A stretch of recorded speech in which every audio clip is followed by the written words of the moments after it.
podcast. I am your host, as always, Chad Porto. We are back on Discord, and it took us like an hour to get that shit figured out. But we are here. I am your host, as always, Chad Porto. Joining me is Marcus Green. Marcus, how the hell are you? Good man, we made it.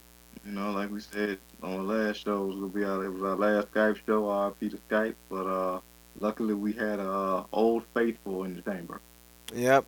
We have not used Discord in like 4 or 5 years, so hopefully everything goes smoothly.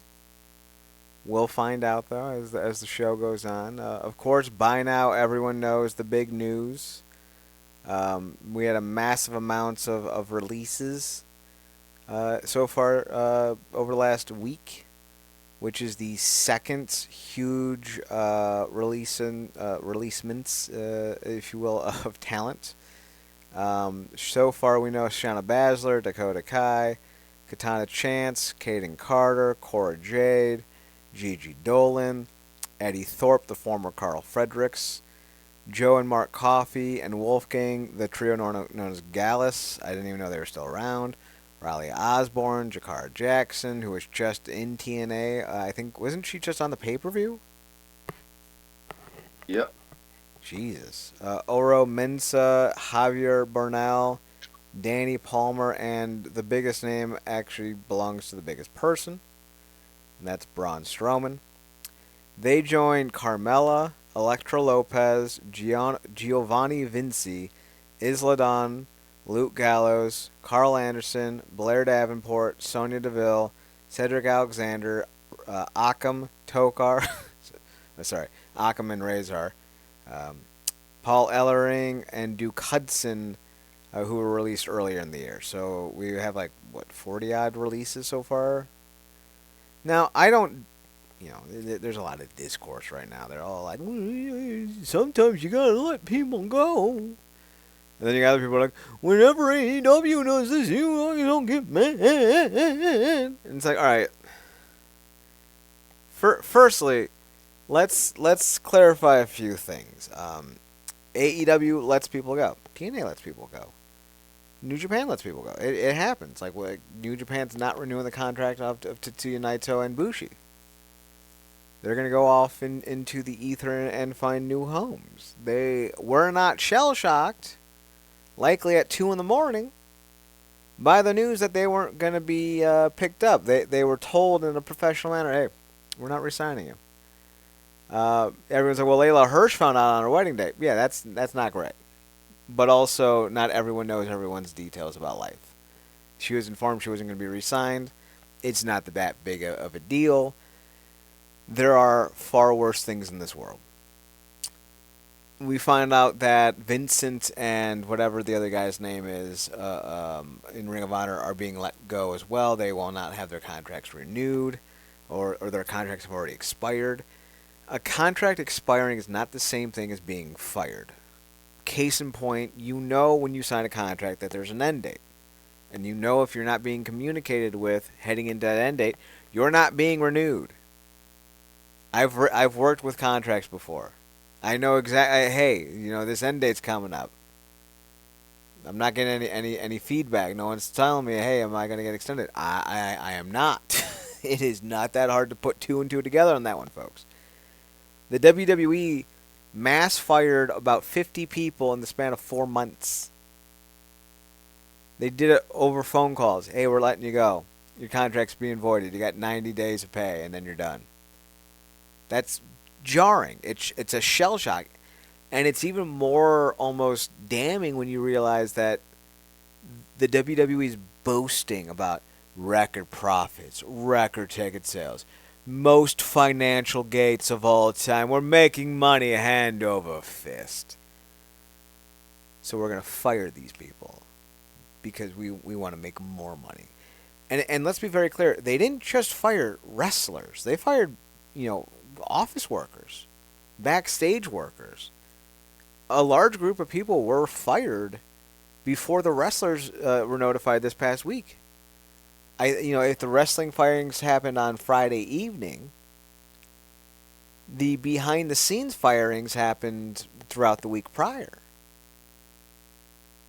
So this idea that well, WWE's a wholesome family business, and we just want to go up against the billionaires like Tony Khan and show them, hey, we're the underdogs, and we don't bench people. That's not what we do. Case, but Big O, what's his name? Omos, he's sitting in catering. They signed Jeff Cobb and put him on the bench right the fuck away. He's sitting in catering too. Yeah, Titus O'Neil was just featured on a trailer of a reality show where three eligible bachelors are looking to find their match. The fact that Titus O'Neil still has a job is shocking. That in itself needs to be studied. That needs to be studied. But like you look at all these names who were let go, and like a lot of them didn't make any. You're telling me Carl Fredericks? You're telling me his work ethic wasn't up to par? Like is that really what we're saying here, folks? Because like I don't buy that. The former Eddie Thorpe is one of the best talents I've ever seen. He was so impressive during his run with New Japan. Him, Clark Connors, and Alex Coughlin were just the backbone of their American development system. And had Frederick stayed in New Japan, it's very likely he'd be in the upper mid card scene right now. Clark Connors, I think, is a former tag team champion or junior tag team champion. And Alex Coughlin was on his way to being a big time star before he was forced to retire. So I don't believe that he somehow wasn't passing, some, mid-year report. That's bullshit. I don't think someone like Gigi Dolan, who is a fantastic talent, or Blair Davenport, who is a fantastic talent, isn't passing some type of test that the WWE claims they're not passing. I don't believe that. I think those are fucking lies. And then you have Cora Jade, who I think, and I want to be very clear, is ass. I don't see her firing as a bad thing. Like, hey, sometimes you're just not that good. But she's gone out and said that she was body shamed by her bosses and by fellow wrestlers. And another one did. I forget who though, so I don't want to say anyone's name. So like, You know, you know what's funny about that? what? There was an interview that Ember Moon did a while back.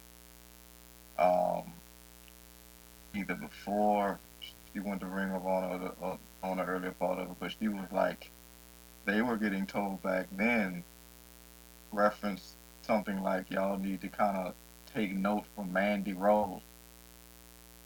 Because Ember was like, that's not my character at all. I don't do sex appeal. That's not my thing. But that's like all the way back then Mm-hmm. when she was in NXT, and this is well under still under Vince and all that whole stuff. So this is not no something new or something that a disgruntled employee is just throwing out. Even if we don't like Cora Jade as a performer, there's no reason to lie about that, and we've heard that for years. No, this is not anything new, and more to the point, Mandy Rose was fired for it. We want you to be sexy like Mandy Rose, but not so sexy that we think you've crossed the line like Mandy Rose. What? Well, that doesn't make any fucking sense. So it's one of those things where, I don't disagree with sometimes you need to let talent go. I think the humane thing is to be like, hey, we're not going to resign you. We're going to continue to use you. You're going to continue to get paid, but at the end of the day, we're not going to resign you. We want to thank you for all that you've done. Maybe down the road we can, revisit this. But for the most part, we're no longer in the insort wrestler business, and I think that'd be fine. But instead, the WWE, while they're posting massive, massive, massive windfalls of money, are cutting talent who, and you guys may not want to believe this, but I'm gonna, be honest with you, it's the truth, are being paid barely more than a full-time indie worker is while working in NXT. NXT talent don't make six figures for the most part. A lot of them are living paycheck to paycheck. And I know people are like, no, well, they're a massive company. And like, yeah, they are. But also, they're not going to pay them a lot of money. Why would they? There's no reason to. And so I think it's just it's wild to me that you can hear women say, "I'm being sexually harassed by my boss."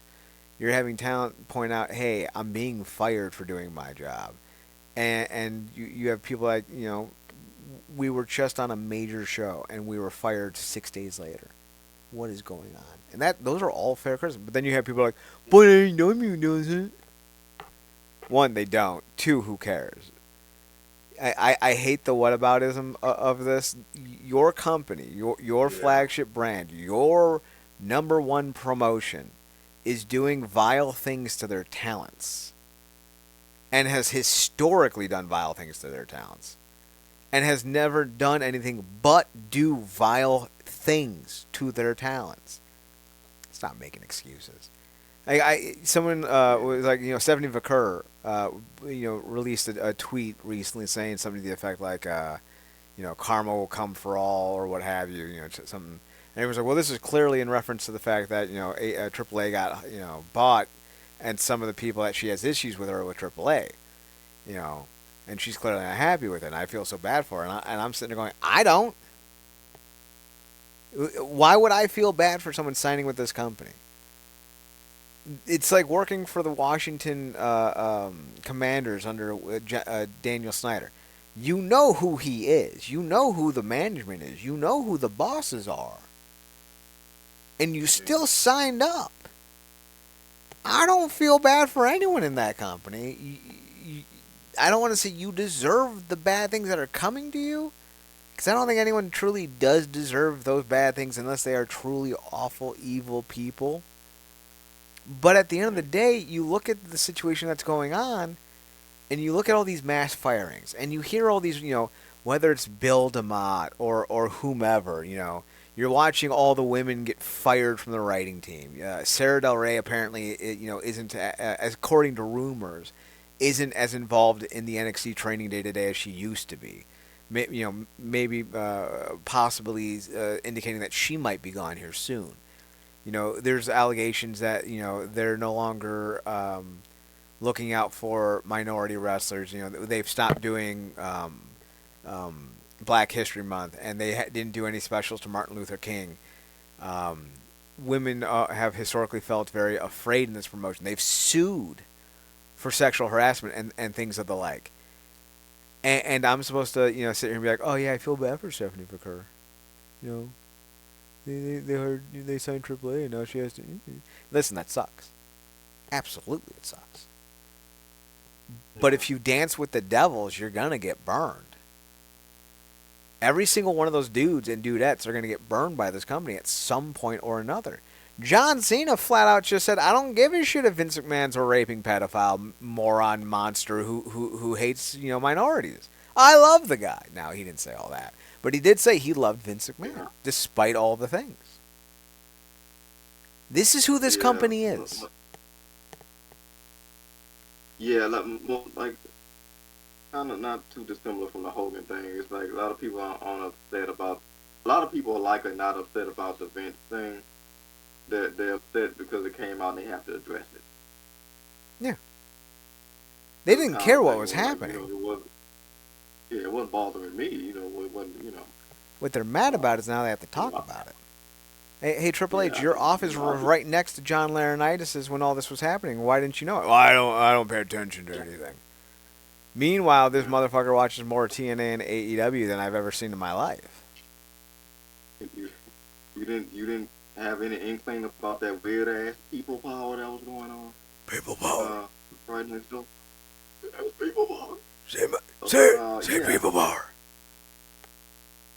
and also like for these fans that's on social media and such, and not to be a holes that rub it in faces and say we told you so. That's far better than I am. Um, these WWE fans are as hypocritical as the company is. Oh, absolutely. Because ultimately, one week you're calling Triple H um, damn near Zeus, because he brought Alistair Black back in and had him get back to his old music and presentation.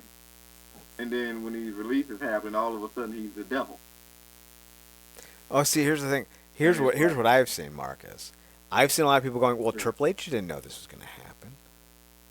Oh, of course he fucking knew this was going to happen. He probably signed off on most of them,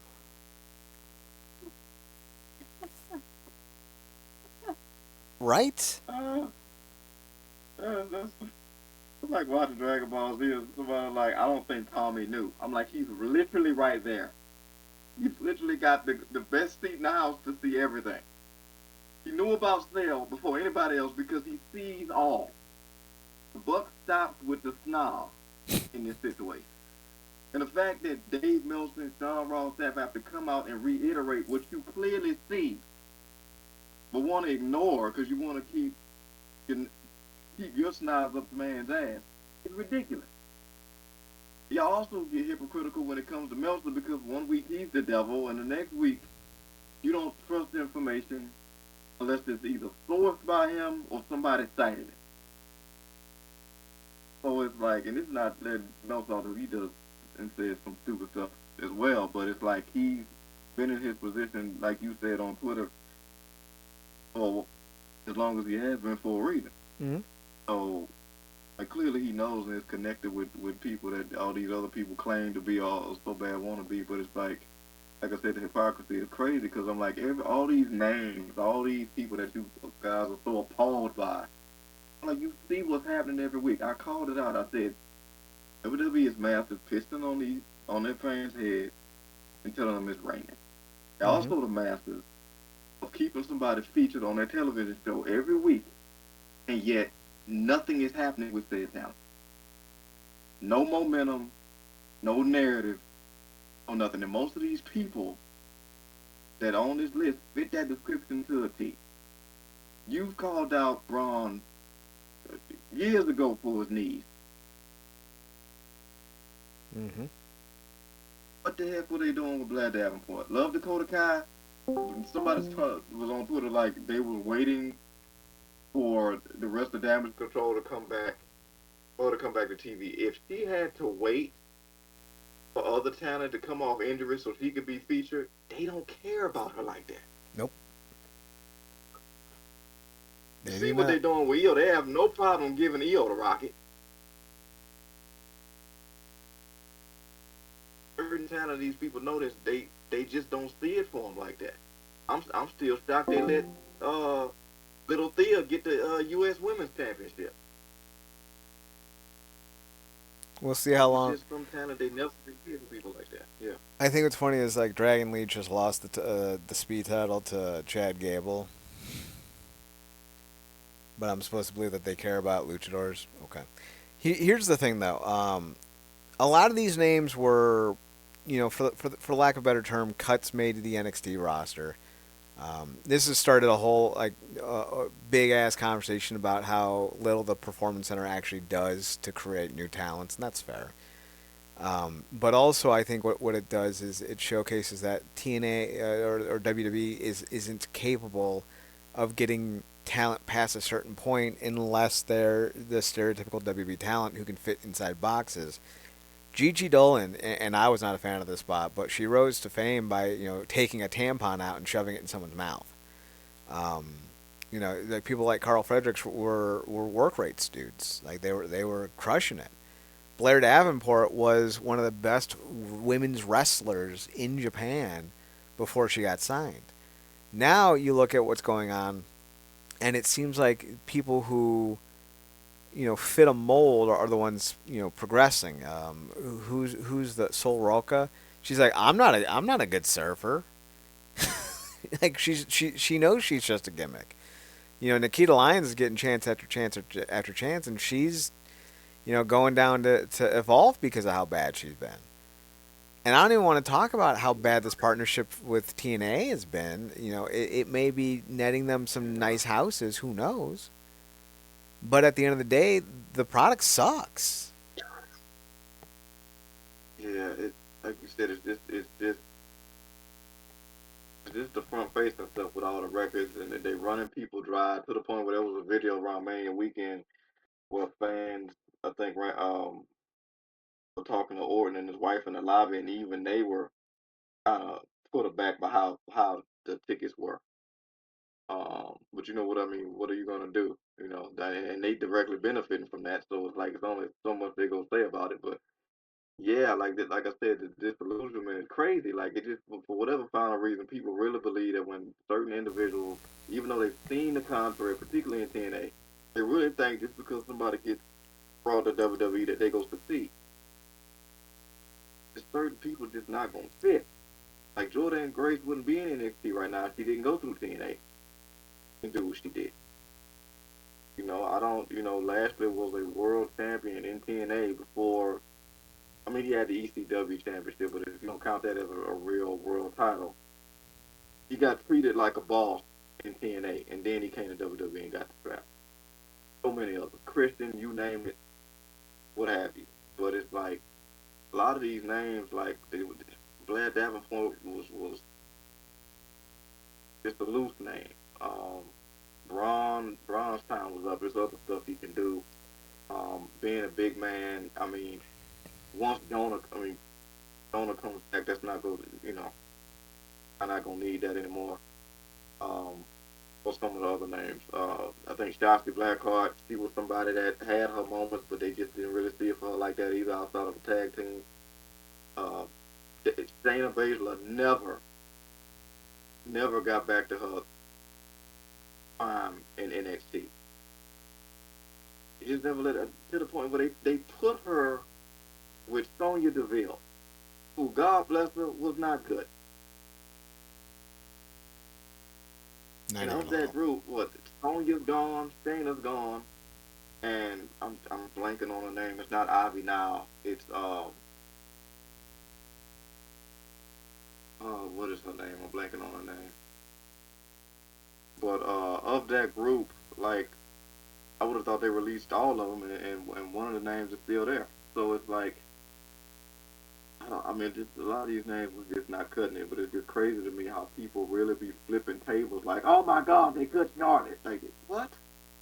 None of these people were on that level. None of these people were treated like they were on that level, and they weren't gonna be treated like they're on that level. They really trim fat. It's just the way that they do it is so ass. I Mm-hmm. wouldn't be surprised if some of these people didn't find out until they saw it on Twitter. It's happened before. So one of the things I do want to touch on is Braun Strowman. He he's the biggest name to be let go in all these conversations, and he's also someone who, he was let go apparently, as the sheets say, due to the fact that he was making more money than they thought he was worth. I don't think that's the worst thing to cut someone. If you're paying someone a few $1 million and they're just not, doing their thing, okay, you know, it's not the worst idea to let them go. But what I will say is, I do think his knees are shot. Said that for a long time. But Yeah. if you put him in the right setting, you allow him time to maybe do a knee scope or two.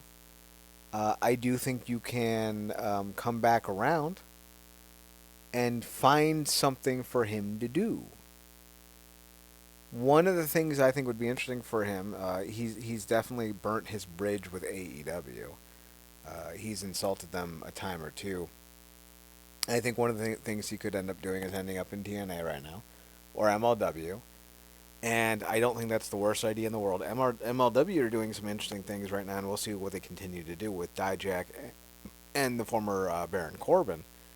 And we'll talk more about what's coming up for Dijak here in a few minutes. I don't know what Braun Strowman has left. It shocked me to find out he's already 41. And I think what's even more interesting is I keep waiting for him to finally hit that next level. I think, as far as big men go, he's one of the worst used in the history of wrestling.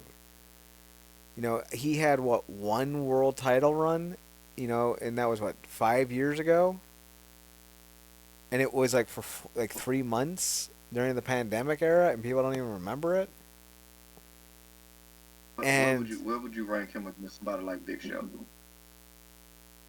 I think you gotta put Big Show ultimately in the top five, if not top 10, of big men of all time. Not because he was a great worker, but he was reliable. He was constantly used between, what was it, 2000 or 1999, and when did he finally stop with wrestling? I forget, like 2018, 2019. For almost 20 years, he was, a major, component Would, to the WWE show. would yeah, would you say he was as used as he was misused?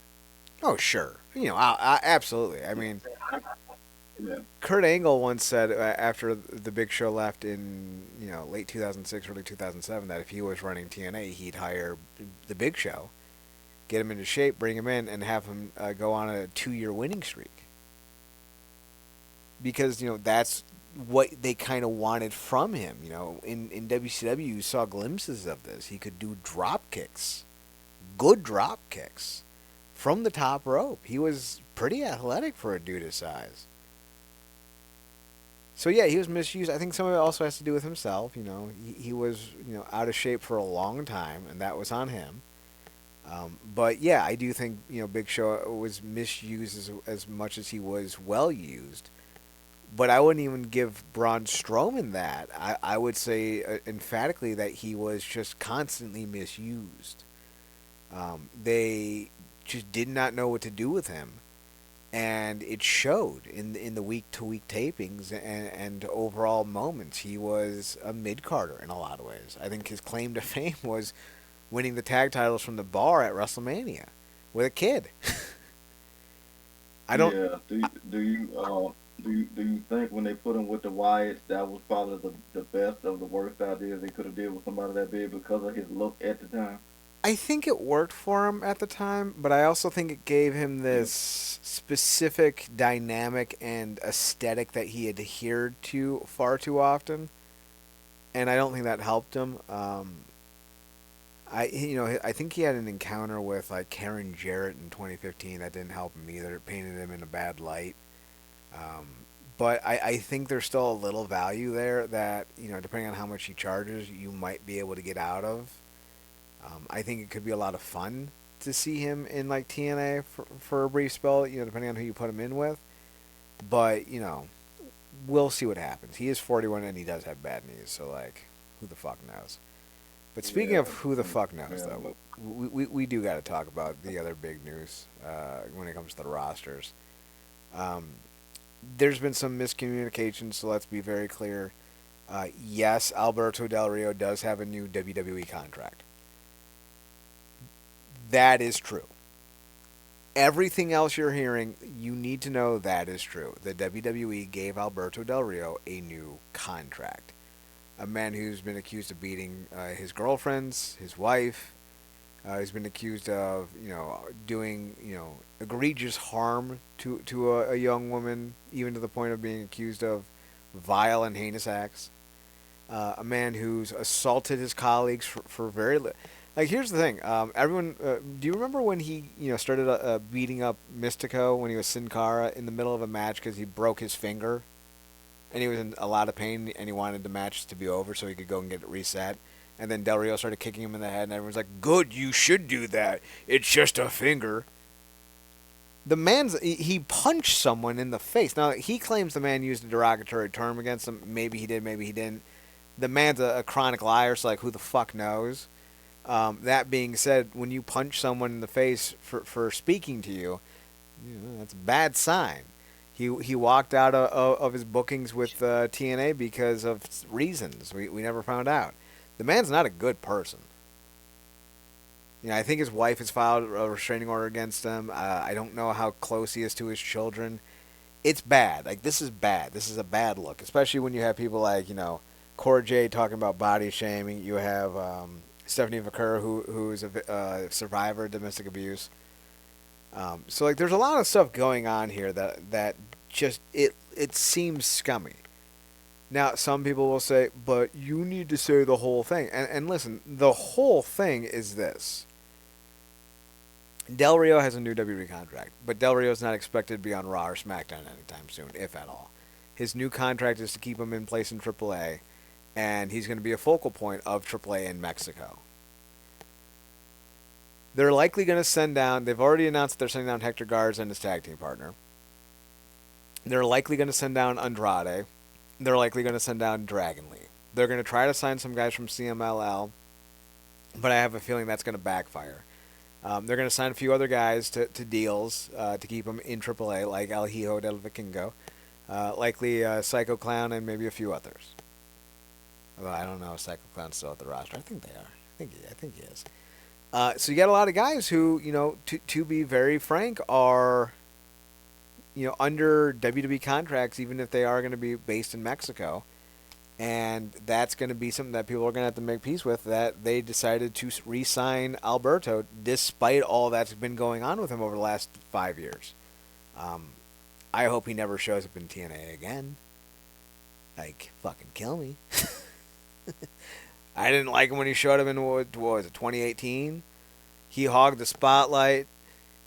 I was trying to get Eddie and Eli Drake to headline, and they kept throwing Bobby Lashley and Alberto El Patron and fucking Drew McIntyre, ugh, in the main events. I'm like, no, I don't want to see SmackDown circa 2009. I want to see TNA Yeah, circa 2018. yeah. It's as adequate as he is in the ring. He's just like a solid foreign ghost.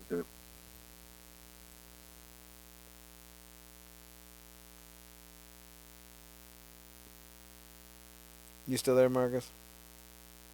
Yeah, I'm still there. Okay. I think we cut out a little bit. But I agree with you. He is adequate in the ring. Historically he's been a decent in ring guy. But at the end of the day, decent in ring guys shouldn't be on rosters regardless of your personal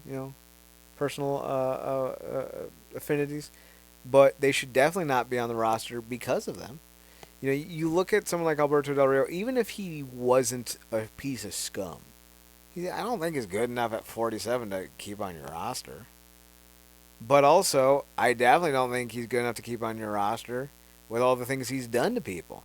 That being said, I don't think there's a talent level or a popularity level high enough to justify having someone like him on your roster. So, like, I'd be fine if we never saw him again. Yeah, which is gonna be interesting because they got the Worlds Collide coming up. And who knows who's going to be on that? Apparently TNA may have some guys on there. A AAA talent just recently signed the new Octagon, formerly Golden Magic. He's going to be more Yeah, than likely on that show, even though he is now under TNA contract. I like Octagon. I think that's a great hire for TNA. There's a lot of other names who I wish weren't hired, but okay, we'll get to that. But yeah, so it's rough to see how things are going right now, and we'll definitely have to see how things develop over time. But that's kind of led us to a new conversation being had. It sounds like Shimmer, in the wake of all these women getting released, it sounds like Shimmer is about to come back. And if that's the case, Marcus, that would be fantastic. Shimmer hasn't been around since 2021. The former all women's wrestling promotion was the stalwarts for producing female talent, or I shouldn't say producing, but helping elevate female talent. I will stand on this till the day I die. I think from 2005 to 2012 or so, there wasn't a female wrestler better than Sarah Del Rey in the world, aside from maybe Gail Kim. And even then, I think it's a 1-to-1. And she was molded and fortified through the eyes of Shimmer. Shimmer was loosely related to Ring of Honor during their heydays. And as Ring of Honor developed their own promotion and women's roster and whatnot, they moved away from Shimmer. But Shimmer was a huge to do for all sorts of women. I mean, a who's who of talent developed and became success stories because of them. Um, just trying to think of some names off the top of my head. I know Mercedes Martinez was a Shimmer champion. Sarah Del Rey. This might be a deep cut for some of you, but Mischief. I'm pretty sure Daisy Hayes was in the promotion for a little while. I think who is it? Australian wrestler Madison Eagles. Even Paige's mom, Soraya Knight, was there for a little bit. I think Madison Rain was there. Um, who else? Nicole Savoy. Some of you might remember her. Kimber Lee. She was in the group, or not the group, but the promotion. Sarah Stock, the future. What the fuck was her name? Sarita. She was in it. Was Shelly Martinez in it? I don't know if Shelly Martinez was in it. Allison Danger. I think that's yeah, that's Colby Carino's sister. So she was in it. Like Portia Perez, Nick, Nikki Rocks, the former Voodoo Queen in TNA. Like there's a lot. Serena Deeb. There's a lot of women who made their bones, for lack of a better term, in Shimmer. And if Dave Prazak does relaunch the brand, I think he could find quite a few women that have name value that he can book and get money to, and bring in some fans, and then start building up the next great group of women who, in my opinion, would benefit greatly from having a Shimmer in the world of wrestling, as opposed to just going through the current situations that they go through. There's a lot of real talented women who are getting overlooked for one reason or another. And while I think a group like WoW is fantastic, WoW does a lot more with model and actress hiring and developing that way than they do just with wrestlers. Maybe only what 2/5 of the roster is like former wrestlers, if that. I mean, you did just mention Nikita. Yeah. So like, there's a lot of demand, I think, for maybe not demand. There's a lot of women who would benefit from having a women's only centric promotion that can readily and successfully pay them. Because one of the things that I remember hearing before, and I forget who said it, it was a former WWE wrestler though, and they're like, "Why don't you just go on the indies and get big paydays like the men do?" And she said something to the effect like, "Well, that's because men get paid better than we do on the indies." And ain't that the goddamn truth? So I think it does come down to getting more promotions and more money into these promotions, so these women can get more bookings and continue to elevate their own brand, and subsequently get more people in on them as wrestlers, so that they can continue to make money and grow the brand and become bigger and better, and places like Shimmer could become profitable.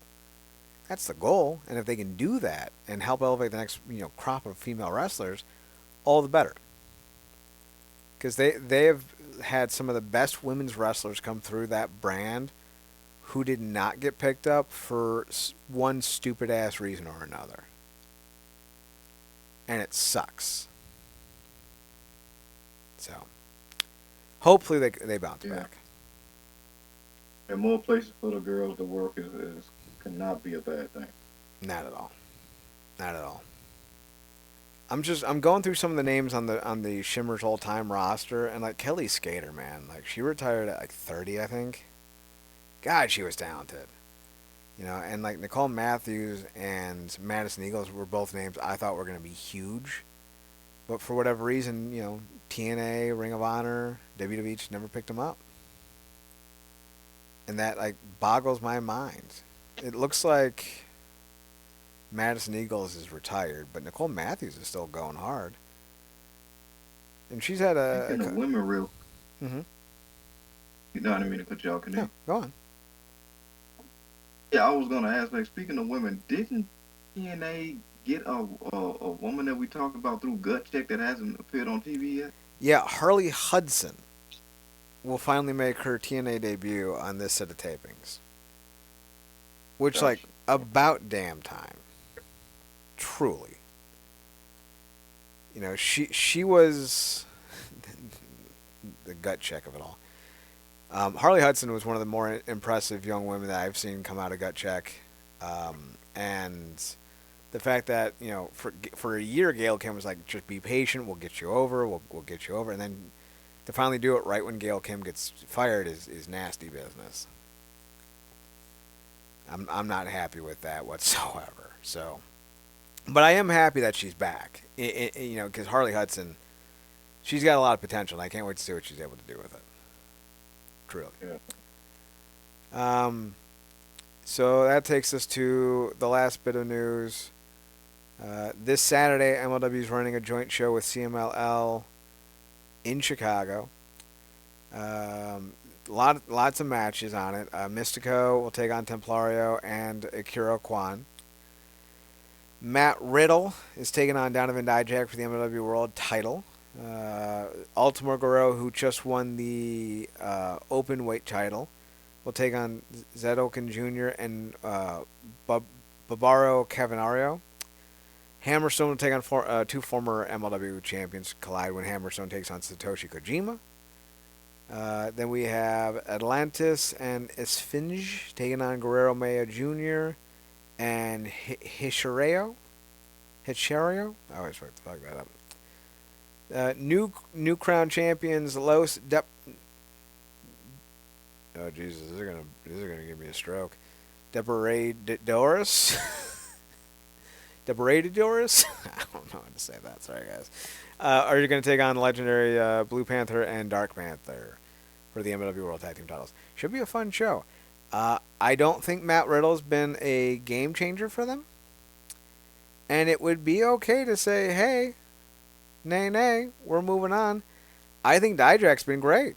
I don't know if he's selling tickets left, right, and center, but I do think he's a far more interesting character right now than Riddle, and I'd be interested to see what he's able to do going forward. Yeah, before he was let go in NXT, he was quite interesting. I think he's one of those underrated names. How's what is his name? What did Corbin change his name to? How he's doing? Corgan? Corbin. Corbin, yeah, Baron Corbin. Oh, Corbin. I don't. Yeah, Dyer, Bishop Dyer, I think. yeah, I don't know if he's on the yeah, show. He's been paired with Donovan Dijak. The two of them ran roughshod during the Battle Riot, and I think there's going to be a yeah. good chance that we see him again um, come this show. But he and Dijak had a very interesting gimmick, the little tag team Twin Tower situation going on. And I think the two of them, maybe even paired with Braun Strowman, I think the three of them could make for a very unique trio tag team, and could get them over in a big way. No pun intended. Interesting. So who knows? It's possible. We'll find out. Marcus, anything else that's touched your radar this week that you want to touch on before we head out? Uh, no, just what it was last week, or we saw a closing on the career of one of the all-time greats, being Mako Satomura, and yeah, we covered that on the Street Finish, so check that out. But yeah, that's she's maybe the first of the big names this year that's closing out. I know her. Obviously, we would know about Cena, Tanahashi, and that too. So yeah, she's I guess first down, right? Because I don't think nobody else is retired this year that we know of. I guess Homicide that's did. the word. Oh yeah, yeah. So homicide. So she's also in that elk now. And she was like not just one of the best women's wrestlers to ever do it. She's just one of the best wrestlers to do it ever. Period. So there's a expanded Mount Rushmore. Her name has to go on it. So thank you, Mako Satomura. He inspired a whole generation of performers, which was shown by the thank you videos that featured just everybody. You name it, Shinsuke, Bill Sarai, Oscar, all these people. Yeah, that's everything comes through the wild last minute. That's about it for me. So there is one other thing that I want to touch on. Back from the dead, Hayabusa made his return to pro wrestling this past weekend, fighting, or maybe that was this past week. Maybe it was at the end of April. Fighting, who the fuck was it? Jeez, it was Mike Awesome's former rival in ECW. I can't. His name has escaped me. Um, Yeah. hang on, let me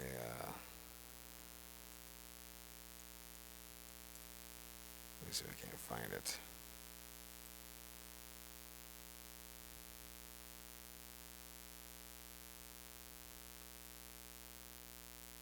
Why can't I remember his name? Masato Tanaka.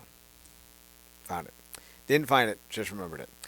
But Hayabusa, famously, I think broke his neck in 2000 or 2001, and he was paralyzed from I think the chest down, and a lot of people, you know, were pretty sure he'd never walk again, and he defied the odds, and he did walk again. The problem though is that he never wrestled again. His career was cut short. He was a huge draw in Japan at the time for FMW, and his injury essentially killed the promotion, for lack of a better term. He never recovered, but he did regain some use of his body, and it was a big deal. He did eventually pass away, though. Let me see. I'm trying to think. I think it was like 2019 he died. He died in 2016. Shortly Oh, wow. after. Of all the names, What was that? I was saying of all the names that you've seen have neck related injuries, is his the worst that's come back? Well, so he never actually came back. I think in 2015, videos came up of him walking for the first time. Gotcha. Gotcha. Um, I think that he walked. It could have been a different wrestler. I'm pretty sure he walked. But then he died in 2016. In 2025, 9 years later, with I think the blessing of the family of Hayabusa, whose real name is Aishi Izaki, a new Hayabusa has debuted, real name unknown. This is Hayabusa 2, not the same person. Hayabusa 2 made his debut at Zero One's events a couple of weeks ago in a fantastic match against Masato Tanaka. And it's taken over wrestling Twitter. And everyone is saying that this dude looks just like Hayabusa. He moves just like Hayabusa. It's like you went back in time. So I think this is a great thing. Masked wrestlers oftentimes hand down their legacies to other wrestlers. In Mexico, you get Dr. Wagner, and then you get El Hijo de Dr. Wagner or Dr. Wagner Jr.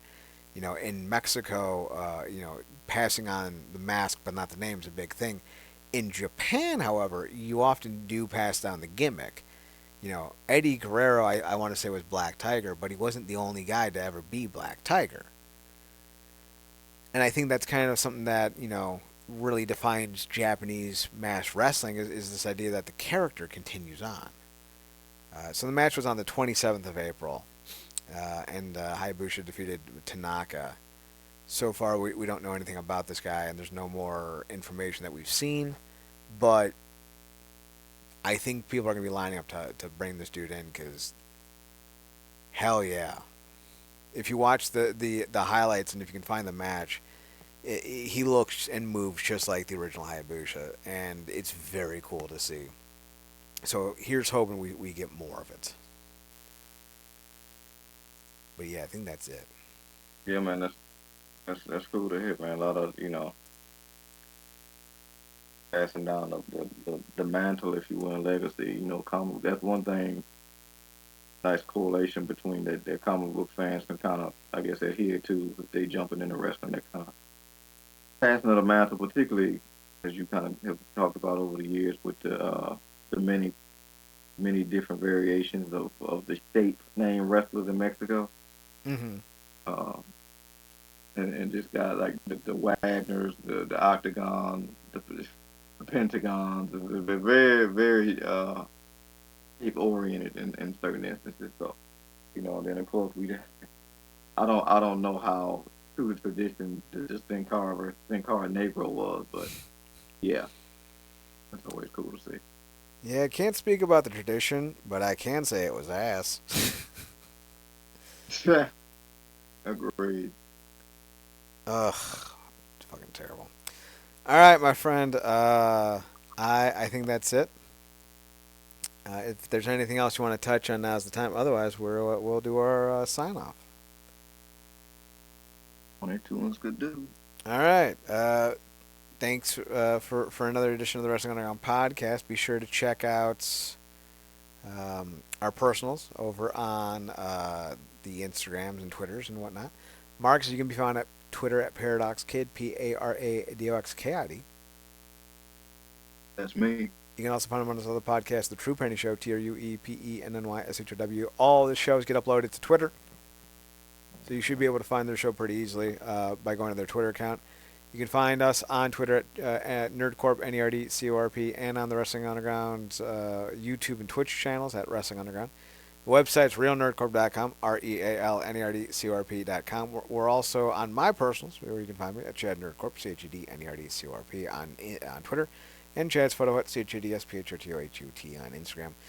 Be sure to follow us on there and keep up to date with all of our latest shows. We'll be back next week for another edition of the Wrestling Underground podcast. Until then, thanks for tuning in. Thanks for checking us out. Thanks for giving us a chance. Remember, as always, to watch more wrestling. Marcus takes home. Good night, me.